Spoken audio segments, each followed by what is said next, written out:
I've been divorced 3 times. I got married at 18. Randy Couture's early years weren't just difficult, they were foundational in creating a future champion. Born to Sharon King and Edward Couture in Everett, Washington on June 22, 1963, Randy entered a household already cracking at its seams. His father, Edward, a Navy welder, remained largely absent through deployments and detachment, leaving emotional voids that would echo through Randy's adult relationships. This childhood instability didn't merely influence his character, it shaped his future parenting regrets, something he'd later acknowledge with brutal self-awareness in interviews. The fractures in his family home created fault lines that every significant life event would eventually expose.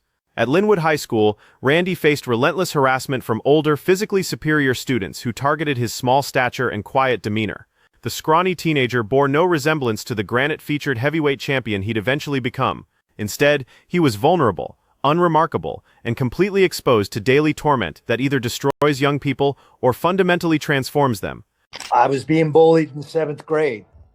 I won't mention names, but there were a couple of 9th graders, a 3-year school program. The persecution Randy endured from 9th grade bullies while he was still in 7th grade created a crucible that would forge his competitive spirit.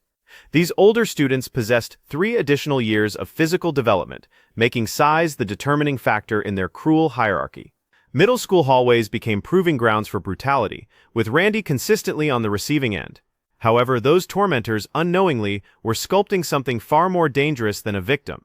Each physical assault, verbal attack, and humiliating incident was being mentally recorded and transformed into fuel that would eventually power one of combat sport's most fearsome competitors. 7th, 8th, and 9th grade. 9th graders were the big kids on the block. This was my first year wrestling. Well, now I'm about halfway through the wrestling season. Wrestling became Randy's salvation and transformation point during that pivotal season. Rather than surrendering to the abuse he suffered, Couture funneled every bit of anguish and shame into mastering the sport. He realized that on wrestling mats, physical size mattered less than technical skill, mental toughness, and pain tolerance, qualities his tormented upbringing had unknowingly been developing. By senior year, he'd captured a state championship, evolving from the hallway victim into someone who dominated opponents with almost personal intensity, because it was deeply personal. Every wrestling match represented a judgment on whether his childhood suffering would control his destiny or propel him forward, and Couture consistently chose propulsion. He later partnered with anti-bullying organizations like Stand for the Silent, converting his wounds into weapons for positive change, though the psychological scars never completely disappeared, just hardened into something functional. At 18, Randy made the decision countless children from broken families make. He sought the stability and love his upbringing had denied him. I've been divorced 3 times. I got married at 18. Randy's journey from teenage groom to 3-time divorcee contains volumes of emotional devastation, years navigating courtrooms and custody battles, slowly realizing that his most desired treasure kept slipping away regardless of his desperate grip. After graduating, he married his first wife Sharon and enlisted in the U.S. Army in 1982, serving as a sergeant with the 101st Airborne Division until 1988. Their first child arrived during military service, briefly suggesting the stability he craved might be achievable through marriage, family, and uniformed career. However, military demands mirrored his childhood experiences with demanding schedules, extended absences, and emotional distance that eventually destroyed the marriage. During his service, a bureaucratic mistake created one of combat sport's strangest origin stories when his freestyle wrestling application was mistakenly sent to Greco-Roman tryouts, a completely different discipline he'd never practiced. Freestyle wrestling emphasizes leg attacks, speed, and agility, while Greco-Roman prohibits holds below the waist, demanding upper body strength, clinch work, and throws that typically require years to master. Instead of correcting the error, Couture adapted completely, winning U.S. Army Europe and All-Army titles while becoming a 3-time Olympic alternate in 1988. This clerical accident accidentally developed one of America's most versatile grapplers, with the Greco-Roman clinch techniques later becoming his octagon signature weapons. The personal cost of his relentless ambition proved staggering, as his marriage to Sharon collapsed, emotionally devastating a man who could conquer any physical challenge placed before him. I went through the first divorce. That was one of the first times that I was in a very, very dark place for a while. A sense of failure. The dissolution of Randy's first marriage revealed a profound vulnerability that no amount of physical toughness could shield him from experiencing. This man, who dominated 200-pound opponents, survived elite military training, and nearly qualified for 3 Olympic teams, found himself emotionally shattered by relationship failure. This paradox defined Couture: invincible during competition, completely exposed in matters of the heart. The destructive pattern repeated twice more through his second marriage to Trisha and his volatile third union with Kim Couture, which ended in 2009 after she trained MMA under his guidance, continuing to fight post-divorce with Randy's ongoing support in a complicated display of loyalty that blurred personal and professional boundaries. He has 3 children: Amy, Ryan, who became a fighter, and Caden, plus 4 grandchildren, but publicly confessed the emotional toll, putting his kids through divorces while sacrificing family for fighting obsession. Such admissions cost something to make publicly, representing years of sleepless nights questioning whether championships justified the damage. From 2014, Couture found companionship with actress Mindy Robinson, sharing ranch life in Flagstaff, Arizona, filled with outdoor adventures, ATV rides, and hunting trips that seemed perfectly suited for someone who couldn't remain still. For over a decade, it appeared he'd finally discovered the emotional anchor he'd sought since childhood, but even this relationship couldn't survive his later tribulations. Robinson announced their February 2025 breakup amid unverified social media whispers about personal struggles and private turmoil neither has fully addressed. The warrior seeking peace kept finding conflict everywhere, yet even as his personal world crumbled, Couture couldn't stop pursuing the next adrenaline rush, turning to drag racing after decades of wrestling, cage fighting, a heart attack, and an ATV crash that should have convinced most 60-year-olds to embrace gardening. I had a great time with Frank Holly's drag racing school 2 weeks ago. Very enlightening. The process is so interesting. And Couture described his transition to drag racing as interesting and counterintuitive, moving from controlling human bodies to controlling machines that accelerate from 0 to over 200 millipare in under 4 seconds. However, what awaited him at the end of that drag strip was something no amount of training could have prepared him for, though the UFC had its own unkind plans for Randy Couture first. I tendered my resignation after having a face-to-face meeting with Dana White and Lorenzo Fertitta, where I laid all this out in person.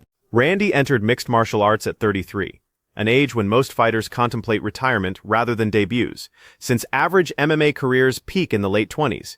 By 33, conversations typically focus on remaining fights, not upcoming opportunities, but Couture ignored conventional wisdom completely. In 1997, he arrived at UFC 13 as an alternate, with just 3 weeks' notice, thrown into a heavyweight tournament against significantly larger opponents. His first opponent, Tony Halme, outweighed him by 100 pounds, appearing capable of folding Couture in half and mailing him home, but Couture won and kept winning. Over the following decade, he became a 6-time champion across 2 weight divisions, among the most decorated fighters in UFC history, while defying every prediction about his age, ceiling, and durability. However, what the promotion granted him in titles, it would later attempt to reclaim in dignity. The breaking point exploded in 2007, like a bomb across the MMA world, when Couture resigned as reigning heavyweight champion, vacating his title, analyst role, and company relationship in a single scorching act of defiance. This wasn't a retirement announcement, but a declaration of war with specific, damning grievances. He accused the UFC of payment dishonesty, claiming Chuck Liddell earned significantly more despite recent losses, fundamental lack of revenue distribution transparency, and deliberately blocking his dream fight with Fedor Emelianenko, widely considered the greatest heavyweight at the time. That bout would have been MMA history's biggest event, and Couture believed the UFC killed it out of spite after he'd first attempted private resolution. 2.5 weeks before I left for South Africa. Told him exactly how I feel. The same discussion that we're having right now, I had with Dana and Lorenzo. Randy sat with the sport's 2 most powerful men, Dana White and Lorenzo Fertitta, laying out everything: the money issues, the Fedor offer, the years of simmering resentment. He provided them 2.5 weeks to respond before departing for South Africa, 2.5 weeks to save their relationship with their heavyweight champion, but they failed to fix anything. I mean, it might be the one guy I have a little animosity towards, and just the way he's handled me. The resignation wasn't sudden, but represented the same ongoing discussion, meaning these grievances had festered for years, while Couture repeatedly presented them only to meet silence or deflection. When the resignation became public, the UFC's response wasn't reconciliation, but total warfare. The promotion sued Couture for contract breach, claiming he owed 2 fights under his agreement. A court granted preliminary injunction barring him from competing for other organizations, trapping him in contractual limbo where he couldn't fight for the UFC and was legally prohibited from fighting elsewhere. Then the UFC executed something calculated for humiliation by publicly releasing his pay stubs, contradicting his compensation claims, and raising questions about whether he'd misrepresented his earnings in a public shaming designed to undermine his credibility and turn fans against him. Dana White called the resignation cowardly in interviews, while Couture's then-wife Kim blasted the UFC's poor promotion in public blog posts, dragging family directly into crossfire and escalating business disputes into deeply personal feuds. The legal battle lasted 15 months, ending with Couture's 2008 Octagon return, where he lost to Brock Lesnar, a defeat that under normal circumstances would have represented any fighter's career low point. But losing a fight was the least of his problems, since the grudge between Couture and Dana White had calcified into something permanent and irreversible. White labeled him difficult, banned him from UFC events, and in perhaps combat sports history's pettiest retaliation act, blocked him from cornering his own son Ryan during a 2013 fight, preventing a father from standing in his son's corner because of business disputes.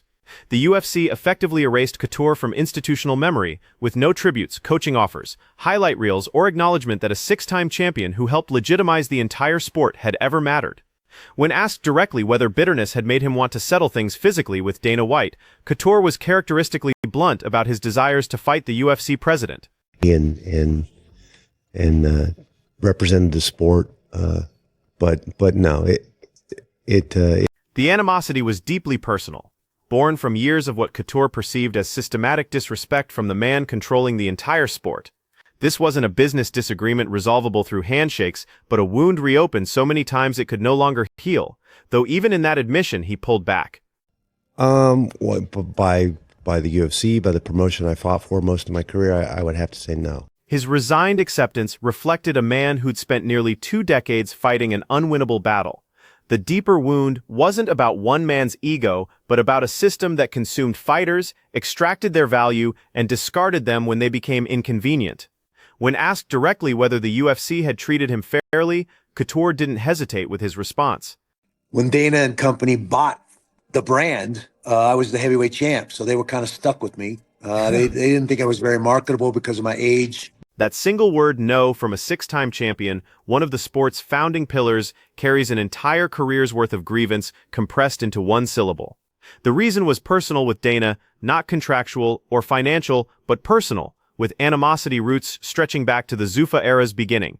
When Dana White and the Fertitta brothers purchased the UFC in 2001, they inherited a fighter roster with Couture already as heavyweight champion, but rather than viewing him as their biggest asset, they considered him a liability they were stuck with. And that, therein started to rub over their crappy contracts and their ancillary rights and all of that stuff, which kind of put me on the wrong foot with Dana and the rest of the company.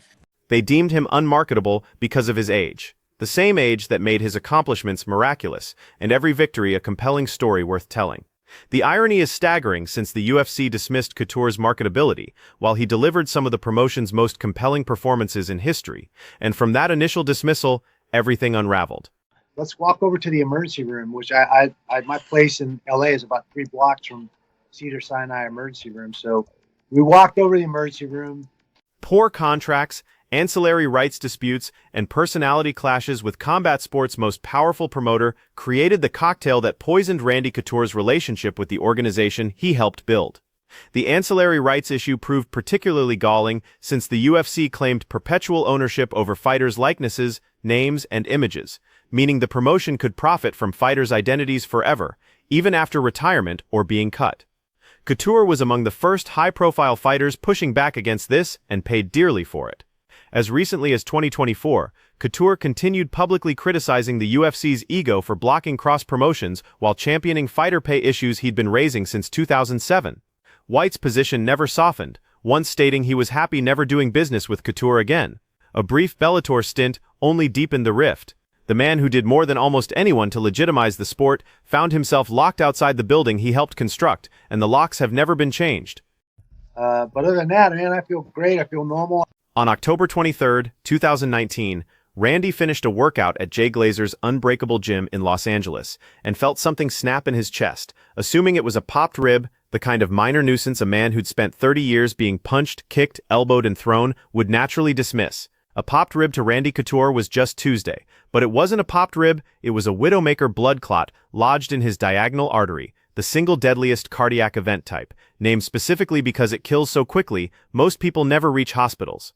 The survival rate for undiagnosed widowmakers outside medical facilities is catastrophically low, but Couture, in a decision either extraordinarily brave or reckless, decided to walk to the emergency room. He walked 3 blocks while a clot choked his heart's blood supply, minutes from death according to doctors' estimations. Most widowmaker heart attack victims collapse where they stand, but Randy Couture decided to take a stroll. Emergency stent surgery at Cedars-Sinai saved his life, and 2 days later, he walked out under his own power. In his afterward statement, Couture downplayed the entire ordeal, calling it a little heart issue and rating his pain at 2 out of 10, a claim that's either testament to his inhuman pain threshold or a deeply concerning indicator of how disconnected from mortality this man has become. The MMA world, which had watched him fight into his late 40s, felt simultaneously relieved and terrified because everyone knowing Randy Couture knew exactly what he'd do next: get right back to work. Weeks later, he was already telling interviewers he felt fine. Less than a month after a widowmaker heart attack nearly ended his life at 56, Randy Couture felt normal, which is either the most inspiring or most terrifying thing imaginable, because a man feeling normal after nearly dying will keep putting himself in situations where death remains a realistic outcome. That's exactly what happened. In 2020, barely a year after the cardiac event that should have served as the ultimate wake-up call, Couture and Mindy Robinson were riding ATVs on their Arizona ranch when the vehicle flipped. The crash broke Randy's shoulder, requiring 2 metal plates via surgery, and fractured 4 ribs while Robinson was also injured. A broken shoulder and 4 broken ribs, following the previous year's heart attack, should have convinced most humans to reconsider their relationship with adrenaline. But by November 2020, Couture was cleared to train again because of course he was. The heart attack hadn't slowed him down, the ATV crash hadn't slowed him down, nothing slowed him down, which precisely makes what came next so harrowing. In April 2025, at 62 years old, Couture announced his NHRA debut with Skag Racing in the Pro Mod class. The man who'd survived the octagon, a heart attack, and an ATV wreck was now strapping himself into a dragster capable of exceeding 200 mph, piloting a machine where the margin between clean runs and catastrophic wrecks is measured in fractions of seconds. On July 9, 2025, at Flying H Drag Strip, a single-car wreck engulfed Couture in flames. The car lost control, fire erupted, and Randy was trapped inside a burning vehicle at a Kansas drag strip. He suffered burns across his body, blunt force trauma, and smoke inhalation severe enough for helicopter airlift to a Kansas City burn center. For 7 days, the MMA world held its breath, waiting to discover if the man who'd survived everything would finally lose. He was discharged July 16th with no skin grafts needed. His manager called him a freak of nature, which at this point in Randy Couture's biography might be the most medically accurate description available. Within days, Instagram updates showed him sleeping 12 hours nightly and visiting grandchildren as if he hadn't just been extracted from a burning race car by emergency crews. The haunting question for everyone following his story isn't whether Randy Couture is tough. That's never been doubted for a single moment. The question is whether the universe will eventually run out of second chances to give him. As of February 2026, Couture is 62 and against every reasonable expectation, fully active, running Extreme Couture Gym in Las Vegas, coaching the next generation and hosting grappling clinics drawing practitioners worldwide. He provides PFL commentary independent of the UFC machine that tried erasing him and continues advocating for veterans' causes rooted in his military service years. He's been inducted into multiple halls of fame, cementing his combat sports legacy regardless of UFC acknowledgement. He's appeared in Hollywood films including the Expendables franchise alongside Stallone and Schwarzenegger while maintaining active public presence, impressive for someone half his age who hadn't endured a fraction of his experiences. The relationship with Mindy Robinson ended. Whispers about personal struggles continue, and the reconciliation with Dana White that many fans hoped for shows no sign of materializing, with White giving no indication he intends changing course.